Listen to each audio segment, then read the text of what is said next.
Assalamualaikum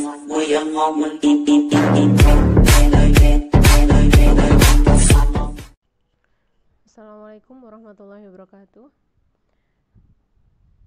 Terima kasih. Kali ini kita akan belajar tentang kemiskinan dan distribusi pendapatan.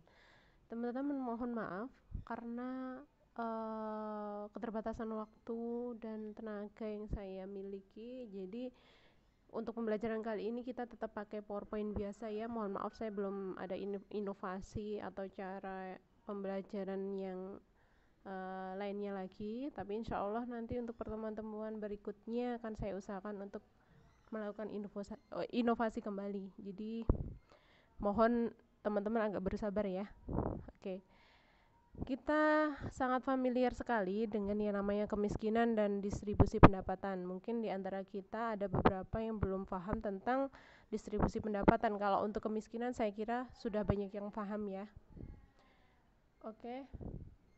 Ini adalah potret kemiskinan yang ada di negara kita ya. Ini adalah potret kelaparan yang ada di negara Ethiopia. Kemudian banyaknya anak jalanan. Kemudian ini adalah potret perumahan-perumahan kumuh yang ada di bantaran sungai. Dan ini adalah potret tentang bagaimana masyarakat harus mengantri untuk BBM ketika BBM naik. Ini adalah potret-potret yang ada di negara-negara berkembang ya. Langsung masuk ke dalam pendahuluan ya, atau langsung saja kita langsung belajar tentang teorinya, yaitu kemiskinan merupakan masalah yang dihadapi oleh semua negara di dunia. Jadi meskipun negara maju, kemiskinan pun tetap ada. Nah, masalah klasiknya nih adalah pertumbuhan versus dengan distribusi pendapatan. Jadi ketika kita bicara pertumbuhan ekonomi ya, jadi ketika terjadi pertumbuhan itu belum tentu pendapatan itu terdistribusi secara merata. Kenapa? Karena tergantung dengan bagaimana kita memakai indikator dalam menghitung pertumbuhan ekonomi ya. Isu mendasar tidak hanya bagaimana meningkatkan pertumbuhan GNP, namun juga siapa yang membuat kue nasional tumbuh, segelintir orang atau banyak orang. Jadi kalau kita bicara tentang total pendapatan nasional kemarin ya, itu kan dipukul rata ya. Jadi berapa total pendapatan semuanya, tapi tidak membicarakan berapa porsi dari pendapatan itu dibagi sebanyak jumlah penduduk yang ada dalam suatu negara. Itu kekurangan dari perhitungan pendapatan nasional secara menyeluruh ya. Jadi untuk menghitung pertumbuhan ekonomi itu pun juga harus menghitung bagaimana distribusinya. Itu baru kita bisa mengukur kesejahteraan masyarakat. Tapi kita tidak bisa menggunakan pertumbuhan ekonomi saja untuk mengukur suatu kesejahteraan suatu negara, itu nggak bisa. Masalah pokok negara berkembang, kesenjangan ekonomi atau ketimpangan distribusi pendapatan dan tingkat kemiskinan. Ini masalah klise ya. Kebijakan dan perencanaan pembangunan Orde Baru adalah pembangunan dipusatkan di Jawa, khususnya di Jakarta, dengan harapan terjadi trickle down effect dengan orientasi pada pertumbuhan yang tinggi. Tapi kenyataannya tidak seperti itu karena kebijakan tersebut pun memiliki keterbatasan dan kelemahan, di mana Indonesia itu terdiri dari ribuan pulau, yang mana kalau proses distribusinya terhambat pun maka itu juga akan menghambat kebijakan yang akan dilakukan oleh pemerintah. Pada awal pemerintahan Orde Baru percaya bahwa proses pembangunan ekonomi akan menghasilkan trickle down effect, tapi kenyataannya tidak seperti itu. Fokus pembangunan ekonomi pemerintah mencapai laju pertumbuhan ekonomi yang tinggi dalam waktu yang singkat melalui pembangunan pada wilayah yang memiliki fasilitas yang relatif lengkap, sektor-sektor tertentu yang memberikan nilai tambah yang tinggi. Kalau sekarang Presiden Jokowi itu mencanangkan nawacita ya. Nawacita ini memfokuskan pada daerah-daerah yang tertinggal, terpencil, makanya Presiden Jokowi sangat gencar sekali dalam melakukan pembangunan pada infrastruktur, terutama jalan-jalan, kemudian pembangunan jalan tol, pembangunan fasilitas-fasilitas umum. Jangan dikira itu tidak ada manfaatnya. Nanti kalau misalnya dalam jangka ke depan itu nanti apabila pembangunan sudah mulai maju, infrastruktur berupa jalan itu sangat dibutuhkan loh.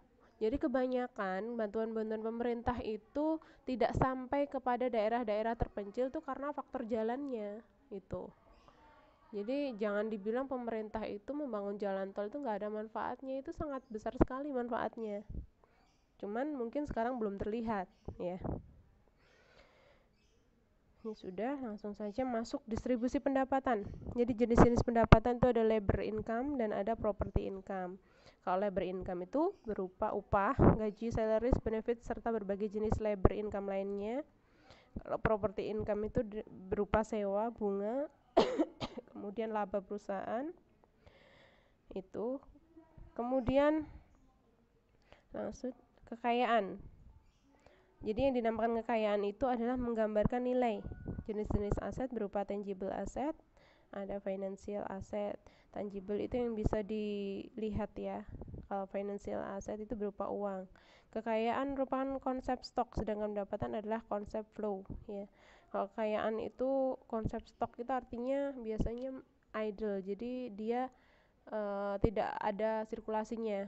Tapi kalau yang namanya pendapatan itu pasti ada sirkulasinya.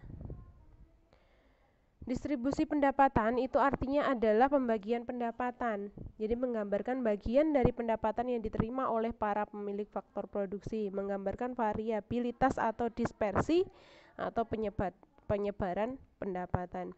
Jadi yang dinamakan distribusi pendapatan yang merata, berarti kita bicara tentang distribusi itu merata atau tidak merata ya.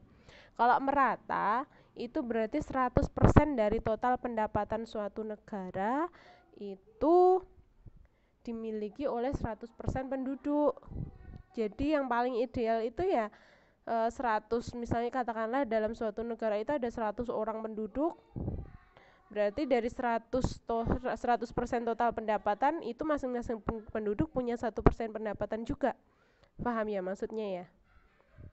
Jadi kenyataannya kalau kita bicara 100% pendapatan negara ya, itu kan kenyataannya lebih banyak persentase yang dimiliki oleh orang kaya kan? Gitu. Jadi dari logikanya seperti ini. Kenyataannya di negara berkembang itu bisa jadi 80% dari total pendapatan itu hanya dimiliki 20% oleh jumlah penduduk yang ada di suatu negara. Kebalikannya, jadi 20% total pendapatan itu dibagi oleh 80% penduduk. Berarti di situ penduduknya kan 80% menerima gaji kecil, sedangkan yang 80% pendapatan dinikmati oleh 20% orang kaya, kan seperti itu. Itu kalau tidak merata. Kalau merata itu ya otomatis kalau bisa hampir seluruh pendapatan 100% itu dari pendapatannya seluruh penduduk gitu. Nah, ini contoh kelompok penduduk termiskin, miskin, sedang, kaya, dan terkaya ya. Jadi ini pendapatan pendapatan kalau merata itu berarti ini ada prosentase KUM, ada prosentase pendapatan diterima rumah tangga. Sebaiknya kita lewati aja kalau yang ini nanti teman-teman bingung ya.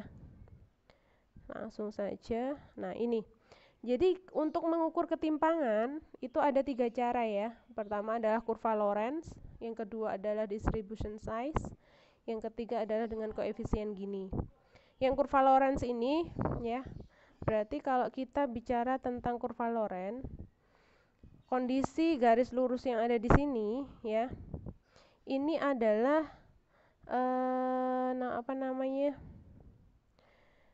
kondisi di mana terjadi distribusi pendapatan yang sangat merata. Jadi dari 0 ya. Jadi dari 0 ini 0 sampai ke A ya. Ini distribusinya merata. Ya, jadi 100% pendapatan itu dinikmati oleh 100% rumah tangga ya.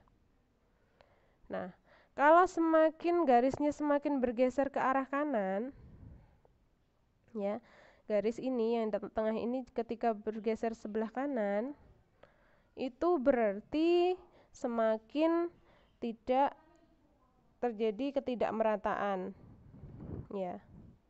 Jadi O, C, A, ya. O, kemudian C, 0, C, dan A ini menunjukkan ketidakmerataan, ya, yang absolut. Kalau O, B, A ini adalah kondisi yang sebenarnya. Kan nggak mungkin ya ketidakmerataan itu terjadi 100% kan nggak mungkin. Yang terjadi adalah biasanya ada di tengah-tengah gini. Jadi kurvanya melengkung gini, seperti itu. Kemudian distribusi pendapatan ini sudah. Koefisien gini, ya. Koefisien gini adalah luas area OBA 0 BA 0 atau luas ketiga OC 0 C A 0. Ya, koefisien Gini itu yang ini tadi. Ya. 0 kemudian C kemudian A ini 0 ini. Jadi koefisien Gini memiliki nilai ekstrim 0 dan 1. Semakin kecil koefisien Gini menunjukkan ketimpangan distribusi pendapatan yang semakin ringan. Sebaliknya semakin besar koefisien Gini menunjukkan ketimpangan distribusi pendapatan yang semakin berat. Jadi ini semakin dia cembung, maka ketidakmerataan semakin tinggi. Kalau dia semakin mendekati garis tengah, maka ketidakmerataan semakin rendah. Berarti negaranya akan sejahtera kalau bisa mendekati 0. Itu. Sudah.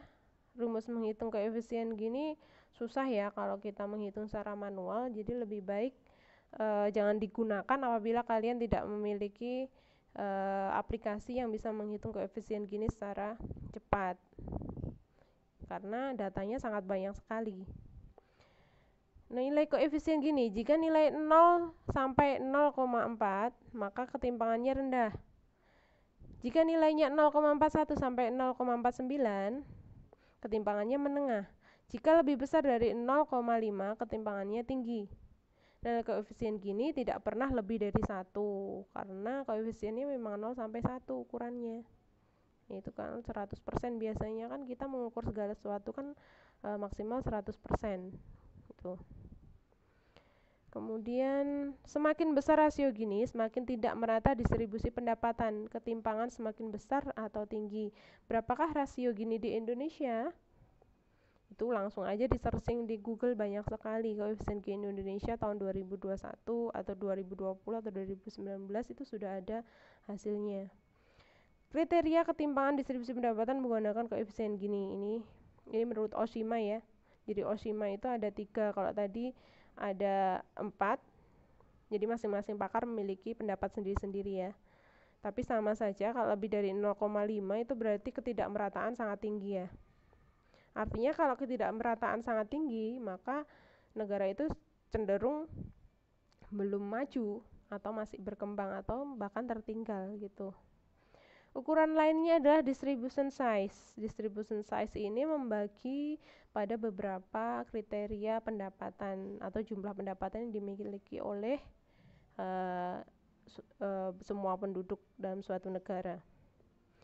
Distribusi pendapatan perseorangan atau distribution size adalah ukuran pendapatan, merupakan indikator yang paling sering digunakan oleh para ekonom. Ukuran ini secara langsung menghitung jumlah penghasilan yang diterima oleh setiap individu atau rumah tangga. Yang diperhatikan di sini adalah seberapa banyak pendapatan diterima seorang jika tidak peduli dari mana sumbernya, entah itu bunga simpanan atau tahunan, laba usaha, utang, hadiah, ataupun warisan. Jadi dalam distribution size ini menghitung pendapatan rumah tangga atau perseorangan yang tidak mempertimbangkan dari mana sumber pendapatan tersebut. Jadi misalnya ada si A dan si B itu punya pendapatan itu sama-sama 1 jutanya.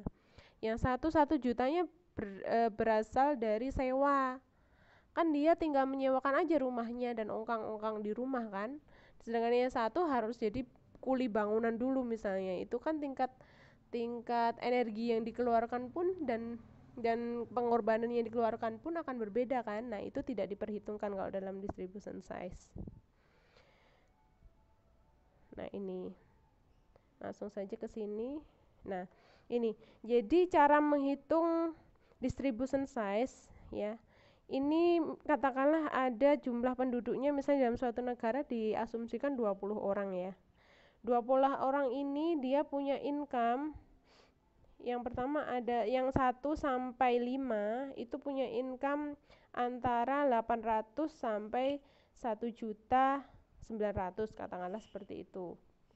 Kemudian yang nomor 6 ya. Yang nomor 6 ini 6 sampai 10 ini punya pendapatan 2 juta sampai 3 juta.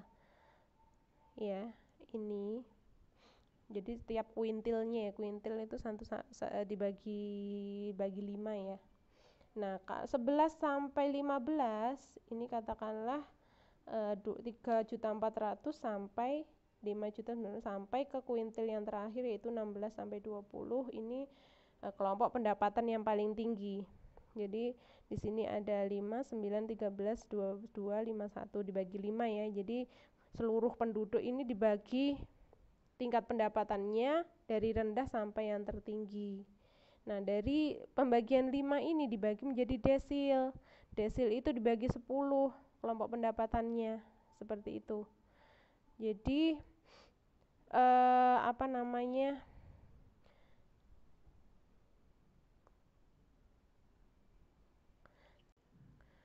Oke, jadi indikator yang memperlihatkan tingkat ketimpangan atau pemerataan distribusi pendapatan diperoleh dari kolom 3, yaitu perbandingan antara pendapatan yang diterima oleh 40% anggota kelompok bawah dan 20% anggota kelompok atas lapisan penduduk terkaya. Rasio inilah yang sering dipakai sebagai ukuran tingkat ketidakmerataan antara dua kelompok ekstrim, yaitu kelompok yang sangat miskin dan kelompok yang sangat kaya di dalam suatu negara. Rasio ketidakmerataan dalam contoh di atas adalah 14 dibagi dengan 51 atau sekitar 1 dibanding 3,7 atau 0,28. Jadi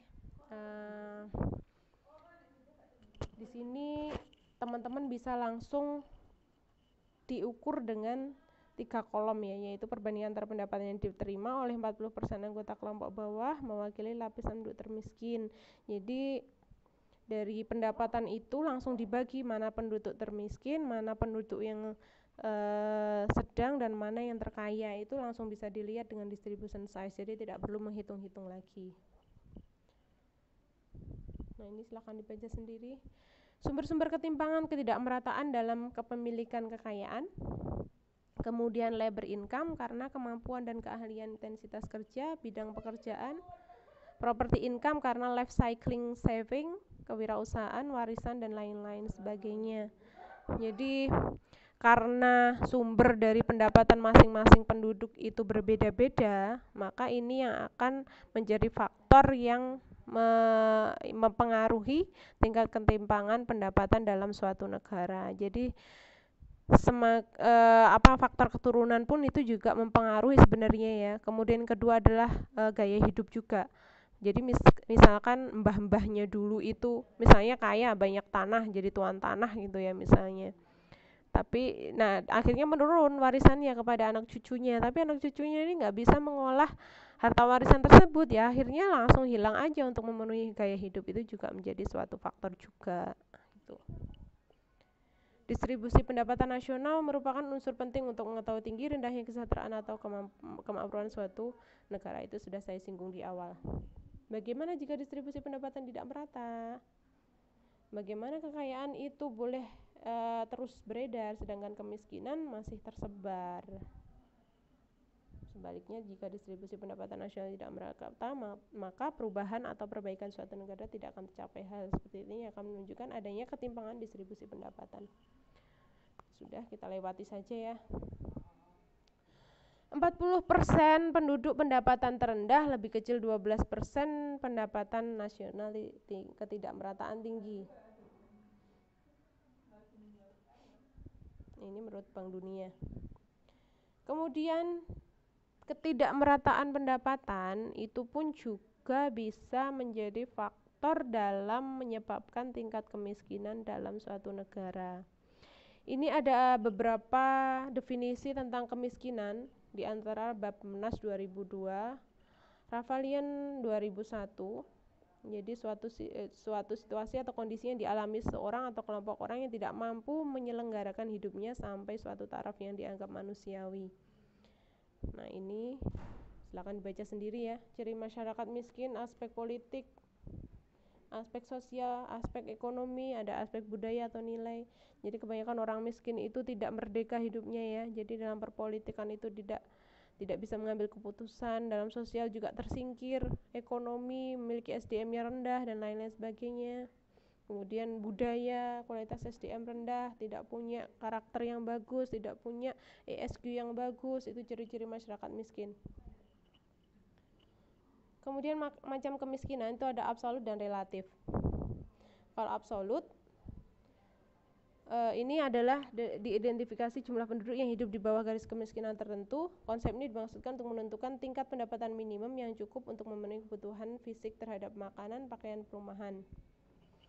Absolut ini dihitung berdasarkan kepemilikan kebutuhan dasar manusia. Jadi kemampuan mereka untuk mencukupi kebutuhan dasar manusia berupa fisik primer, cultural, kemudian kebutuhan yang muncul karena adanya surplus pendapatan. Kebutuhan dasar manusia meliputi sudah sandang pangan papan ya, kemudian pendidikan. Nah itu, jadi kalau absolut itu adalah kemiskinan yang berasal dari kemampuan masyarakat untuk mencukupi kebutuhan dasar hidupnya. Kalau relatif ini berkaitan dengan oleh masyarakat sekitar. Walaupun pendapatan seseorang telah mencapai kebutuhan dasar hidupnya, tapi apabila masyarakat sekitar pendapatannya lebih tinggi maka dikatakan miskin. Jadi meskipun misalnya kita hidup di kota besar ya, dengan hidup di desa atau daerah, itu akan berbeda ketika kita memiliki pendapatan. Ketika kita punya uang 10 juta di desa, itu sudah cukup besar ya.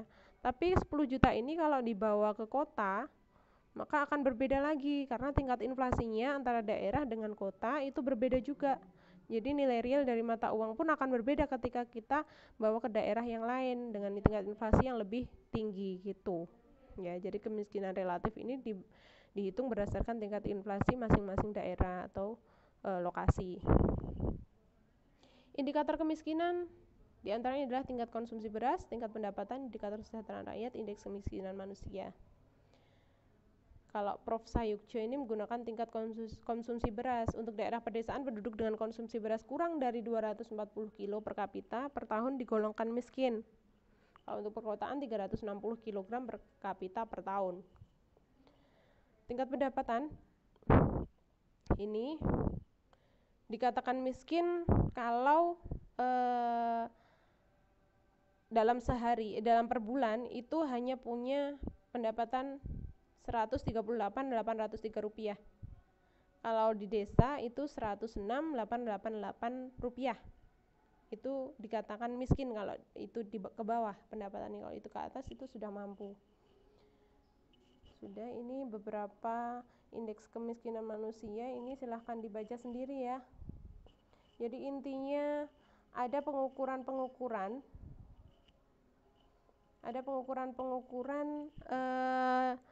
dalam menyatakan bahwasannya penduduk itu dikatakan miskin. Itu banyak sekali ukuran atau standar yang ada dalam teori yang sudah berkembang ya.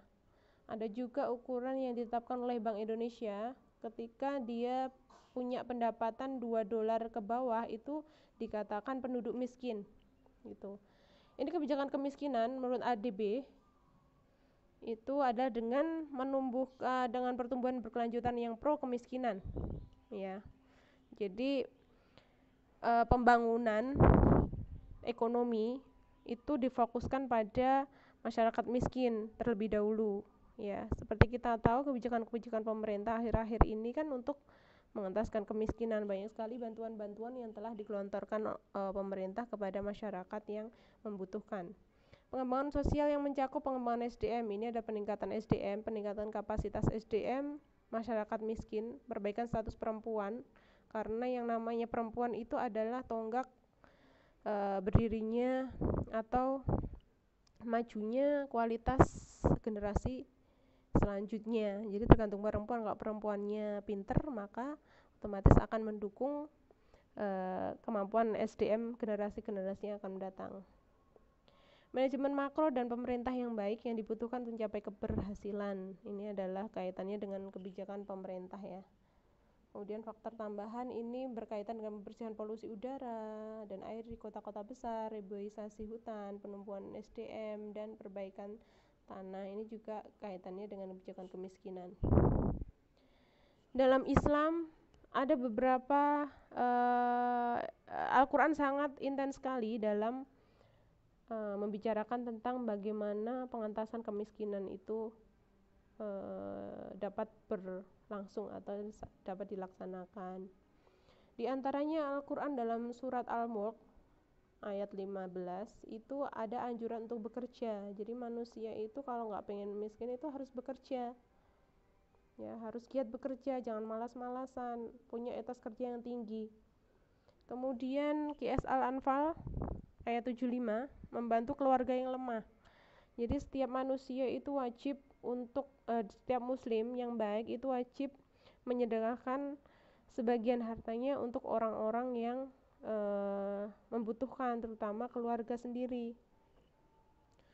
Pengentasan kemiskinan dengan zakat. Kita tahu bahwasanya zakat itu ada yang wajib ya. Jadi zakat fitrah yang kita bayarkan setiap Ramadan itu wajib hukumnya.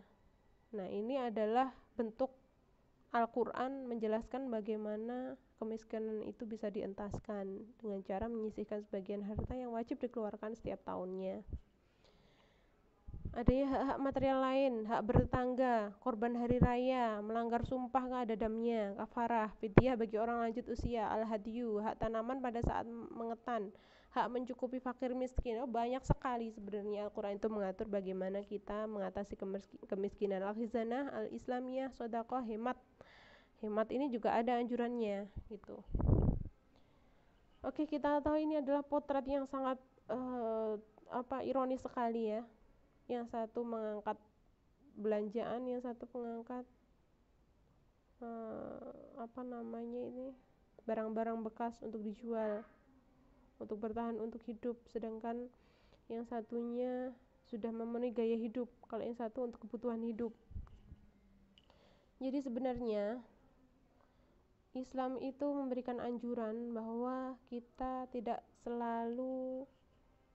boleh untuk selalu intens mengejar apa yang tidak perlu di dunia. Jadi kebutuhan, untuk memenuhi kebutuhan itu ya orang harusnya secukupnya saja. Apa yang kita tidak butuhkan akan lebih baik, akan bermanfaat untuk orang-orang yang lebih membutuhkan. Karena dalam Islam tujuan akhir dalam ekonomi itu sebenarnya adalah falah. Falah itu adalah manfaat dunia dan akhirat.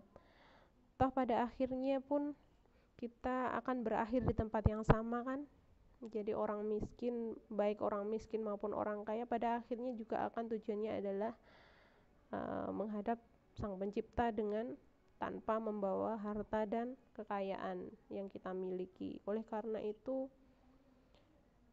kita mencari kesejahteraan dan kekayaan itu adalah untuk memperbesar dana atau memperbesar kemampuan kita untuk berbagi atau membantu yang lain. Jadi orang miskin itu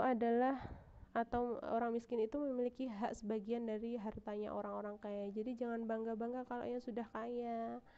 Jangan bangga orang-orang yang sudah punya harta yang banyak, karena sebenarnya harta yang kita miliki itu dititipkan kepada kita untuk diberikan kepada orang-orang fakir miskin, oleh orang-orang yang membutuhkan. Seperti itu. Jadi hakikatnya dalam ekonomi Islam itu adalah memperbesar kekayaan untuk memperbesar zakat, infak, dan sedekah. Karena yang namanya zakat itu kan ada haul dan nisab ya. Nah, dalam ukuran tertentu kita wajib mengeluarkan zakat. Meskipun haul dan nisabnya itu belum mencapai sesuai dengan yang ditentukan, toh juga ada infak dan sedekah seperti itu. Nah, itu Islam sangat indah sekali dalam mengatur distribusi kekayaan atau pendapatan. Oke, saya kira sampai di sini dulu ya. Teman-teman, nanti PowerPoint-nya akan saya share di grup kalian. Nanti silahkan dipelajari. Kalau misalnya ada yang belum paham, silahkan ditanyakan. Yang jelas tujuan pembelajaran kita itu minimal sekali ya. Yang jelas kalian bisa memahami apa sih yang dinamakan distribusi pendapatan, apa yang dinamakan kemiskinan. Itu saja kalian sudah menjelaskan, itu sudah baik. Kemudian menjelaskan bagaimana mengukur distribusi pendapatan dan bagaimana kita mendefinisikan kemiskinan dan bagaimana mengukurnya. Itu saja sudah cukup. Jadi teman-teman nggak usah kalau misalnya belum paham ya tidak usah ngoyo ya, yang penting kalian adalah paham tentang bagaimana definisinya itu saja ya. Mudah-mudahan nanti di semester depan kita bisa ketemu langsung, jadi kita bisa review kembali materi-materi yang ada di semester ini. Oke, terima kasih. Dari saya kurang lebihnya mohon maaf. Wassalamualaikum warahmatullahi wabarakatuh.